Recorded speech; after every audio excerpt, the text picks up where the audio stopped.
ಮನದ ಕಲ್ಲನು ಎಡವಿದ ಮನುಜನ ಬೆರಳಿನ ಗಾಯವು ಮಾಯದು.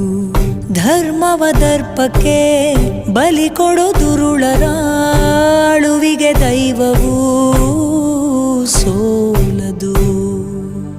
ಅಪ್ಪಳಿಸಿಧರೆಯನ್ನೇ ನುಂಗೋ ಘೋರ ಸಿಡಿಲು ಬಿಕ್ಕಳಿಸುತ್ತಾ ಭೂಮಿ ತಾಯ ಮಡಿಲ ಕೇಳಿತೇನು.